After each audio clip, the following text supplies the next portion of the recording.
The integration of Republic of Moldova in the European Union, it's like our dream, our generation's dream. I have 2 children who I hope will be living in a better country with better possibilities, with better education. They will be more protected. Dumitru ja Daniela ootavad pikisilmi Moldova liitumist, sest see annaks lastele rohkem valikuvõimalusi tulevikus.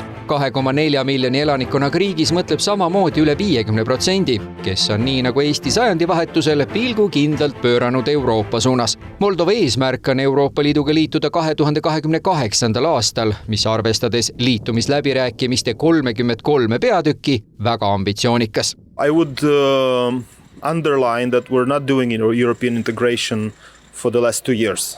Moldova has signed the association agreement over 10 years ago, 13 years ago almost. And since then we have been harmonizing our standards to the European ones. And again, this is not an easy goal, 2028, but I'm sure that it is possible. Vanemad inimesed kindlasti mäletavad neid kõnniteid ka Eestis pärast seda, kui Nõukogude Liit lagunes. Me saime Euroopa Liitu, mis tähendab seda, et me saame sellisest kõnniteest sellise kõnnitee ja seda tahavad ka moldovlased. It's a big union. It has rules, regulations. It has growth potential for developing, businesses. Like you can join the EU and you are open to a larger, to broader market, financially, even in related to human rights and things, because we suffer a lot from the human rights. First of all, it's free travel, what we're going to get for Europe. As you know, us with Moldovan passports, you cannot really get to many places without a visa, so that will change, I think. Then again, the imports, exports, again, less taxes. I think that those are the major benefits. Euroopa Liit on planeerinud Moldovale 1,9 miljardit eurot, et riiki aidata. Olgu selleks siis silmaga nähtavad tööd nagu tänava ehitus või elektriühenduse loomine Venemaa asemel Rumeeniaga. Juriidilises plaanis on aga takistus Moldova põhiseadus, milles on kirjas, et riik on neutraalne. Moldova president Maia Sandu ütles TV3 uudistele, et juhul, kui nad ei saa Euroopa Liidu liikmeks, sest mõni liikmesriik takistab seda, siis on olemas üks tagauks, liitumine Rumeeniaga. Our constitution allows for changes with respect to the neutrality and with respect to such an eventual project like joining Romania.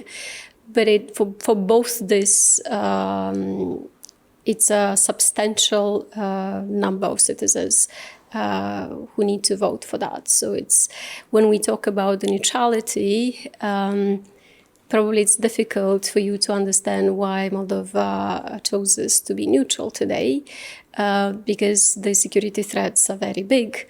But the Russian propaganda and the fear of Russia makes some people, think that being neutral is safer. Eelmisel aastal toetas küsitluse põhjal Rumeeniaga liitumist kuni 39%, vastu oli 42%. Eks see pisut kummaline lahendus ole, kui läbirääkimised Euroopa Liiduga jooksevad liiva, siis tuleks korraldada ühinemisreferendum Rumeeniaga ja loobuda oma riigi iseseisvusest, kuid vähemalt saaks Euroopasse. Many people believe that the reunification would automatically ensure, it will happen very fast and will automatically ensure, the NATO umbrella on Moldova, and will be a shortcut for us to join the EU, right? In theory, this can happen eventually, especially if the people want that. But in practice, this is not how it works. Groza sõnul toetab Rumeenias oma ajaloolise osa ehk Moldovaga taas ühinemist enam kui 50% inimestest. Samas ta hoiatab, et kuna tegemist on mõlema riigi jaoks polariseeriva teemaga, siis hakkaks vastasseisu tagant õhutama Venemaa ning võimalik referendum ei pruugi anda oodatud tulemust. Moldova elanikud on rumeenlased, nad räägivad rumeenia keelt, aga tunnevad ennast moldovlastena, kes praegu tahavad Euroopa Liitu.